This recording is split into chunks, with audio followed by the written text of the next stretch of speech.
Hello students, today I am going to start new chapter of chemistry of plus 2 class, surface chemistry. The name of the chapter is surface chemistry. Surface chemistry means the chemistry which deals with all the surface phenomenon like catalysis, crystallization and many other. Surface chemistry. Surface chemistry means it deals with all the surface phenomenon like adsorption. So the first topic of this chapter is adsorption. Adsorption. So what is adsorption? And one other term you already have listened, that is called absorption. Absorption. So one is adsorption, other is absorption. You need to know the difference between these two. So first of all, absorption is what? Absorption, we have a substance, suppose solid substance.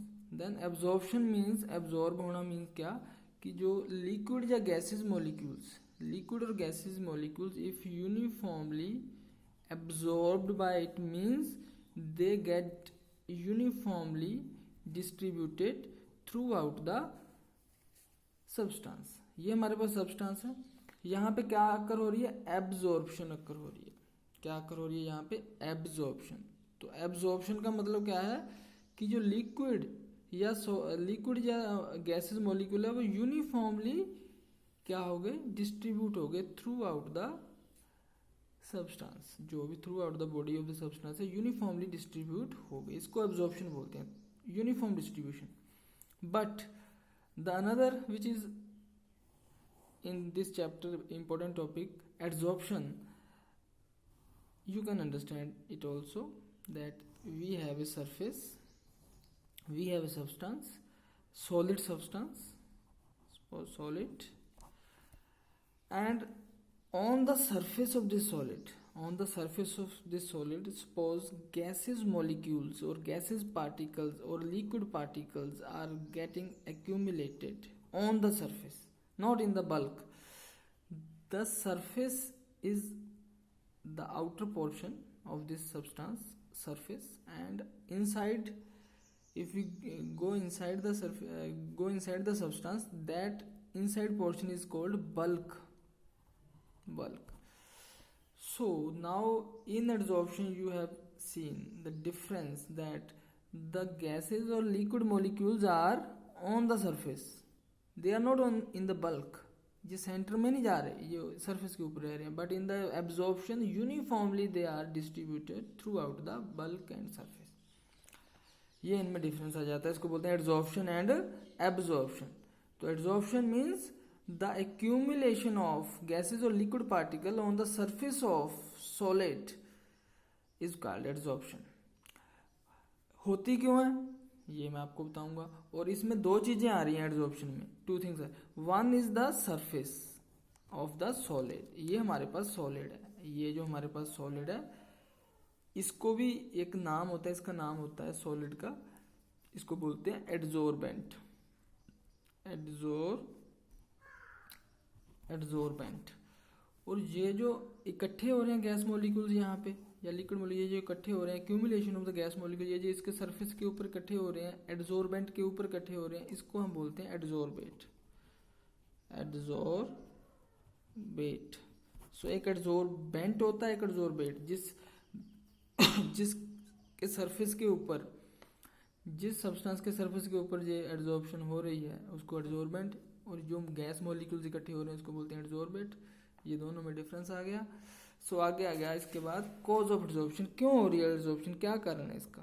Cause of adsorption, क्या कारण है adsorption का, ये मैं आपको भी बताऊंगा. क्या कारण है कॉज ऑफ एड्सॉर्प्शन. कॉज क्या होता है ये देखो, ये जो हमारा एड्सॉर्बेंट है इसका ये सपोज करो ये एड्सॉर्बेंट है हमारे पास. एड्सॉर्बेंट मीन जिसके ऊपर एड्सॉर्प्शन होनी है. तो होता क्या है, कोई भी एड्सॉर्प्शन है, एड्सॉर्बेंट है, ये सब्सटेंस है, it is made up of small particles, atoms, molecules, कुछ भी बोलो, atom, molecule, particle, it is made up of small particles.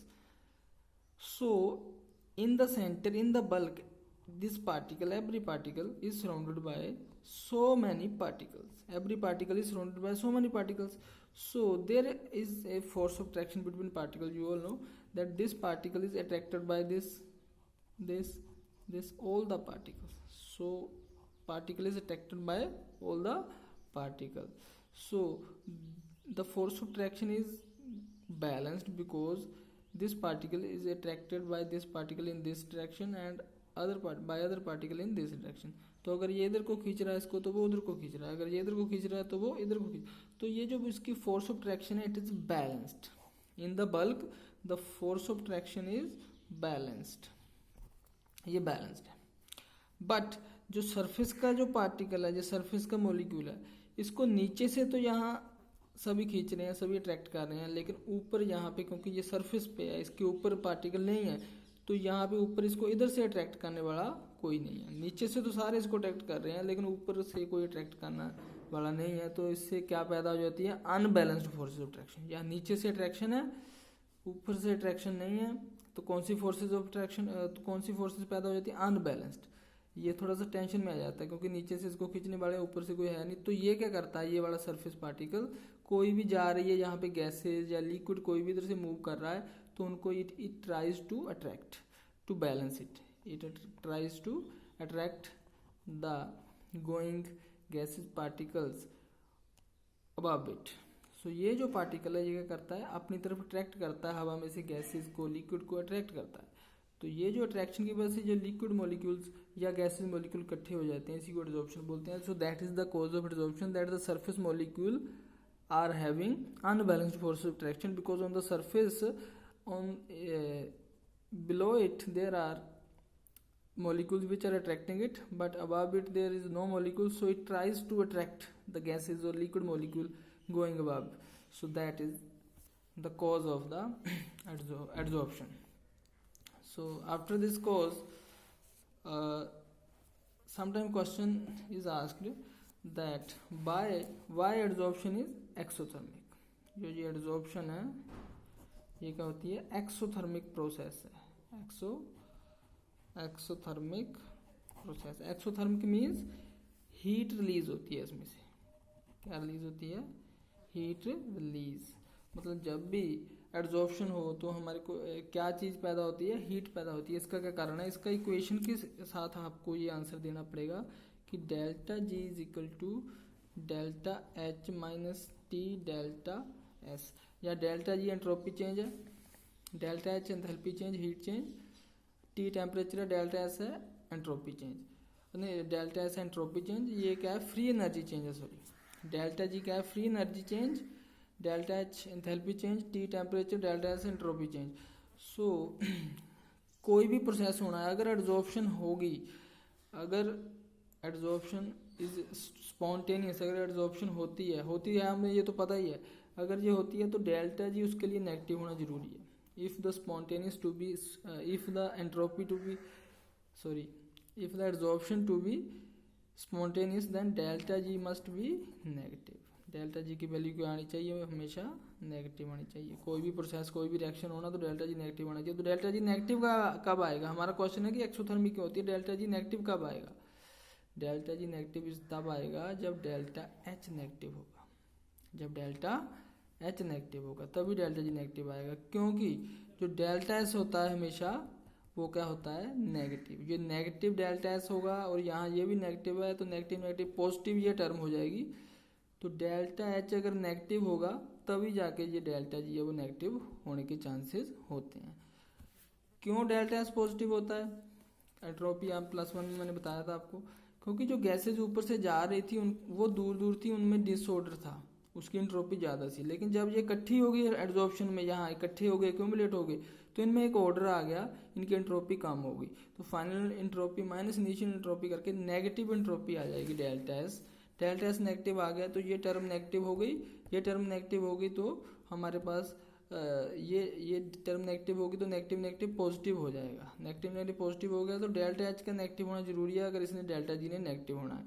So that's why delta H क्या होना चाहिए यहाँ पे, नेगेटिव. डेल्टा एच का मतलब है enthalpy change negative. Enthalpy change मतलब ये एक्सोथर्मिक प्रोसेस हो जाता है जिसमें जो डेल्टा एच नेगेटिव हो, मतलब हीट रिलीज होती है उसमें. तो ये इसका जो आंसर है. इसके बाद आ जाती है कुछ एग्जांपल्स कि क्वेश्चन आ जाता है कि एग्जांपल्स कौन कौन सी है। तो सबसे पहली एग्जांपल है सिलिका जेल की। ये हमारे पास मान लो सिलिका जेल का बैग है। तो इसको अगर आप रख दोगे, सिलिका जेल के बैग को कहीं भी रख दोगे, तो हवा में जो मॉइस्चर होता है, ये सिलिका जेल है, ये सिलिका जेल है यहाँ पे। तो अगर इसको रख दोगे तो हवा में होते हैं मॉइस्चर मॉलिक्यूल्स, मॉइस्चर। तो सिलिका जेल बैग क्या करता है, मॉइस्चर मॉलिक्यूल्स को अपनी तरफ अट्रैक्ट करता है। तो हवा में अगर मॉइस्चर है, तो अगर आप सिलिका जेल रख दोगे तो वो मॉइस्चर को क्या कर लेता है अपनी तरफ अट्रैक्ट, मीन्स अपने सरफेस के ऊपर क्या कर लेता है, एडजॉर्ब कर लेता है। तो सिलिका जेल मॉइस्चर को कर लेता है सरफेस के ऊपर एडजॉर्ब कर लेता है। तो silica gel is adsorbent and this moisture is adsorbate. तो ये हमारा क्या प्रोसेस हो गया, एडजॉर्प्शन हो गया है। इसके बाद अगली एग्जांपल क्या है, चारकोल की है। ये हमारे पास मान लो चारकोल है, चारकोल का सरफेस है,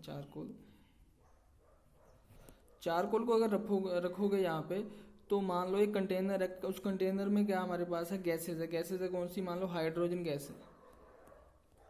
किसी कंटेनर में कौन सी है, हाइड्रोजन गैस है। उस कंटेनर में आपने अगर चारकोल रख दिया, तो थोड़ी देर बाद आप देखोगे कि वो गैसेज है कहाँ इकट्ठी हो जाएंगी, आके चारकोल के सरफेस के ऊपर।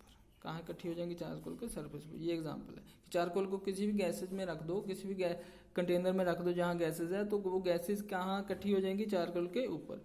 और वो गैसेज है, वो प्रेशर उसका काम हो जाएगा, क्योंकि जो गैसेज है वो प्रेशर लगाती हैं, लेकिन वो प्रेशर लगाने के लिए वहाँ रही नहीं, वो चारकोल के ऊपर आ गई, तो ये इकट्ठी हो जाती है। और भी ऐसे ही जो एड्जॉर्प्शन की है, और भी एक दो एग्जांपल्स हैं। तो ये मेन आपको मैंने बता दी। So that's all for today.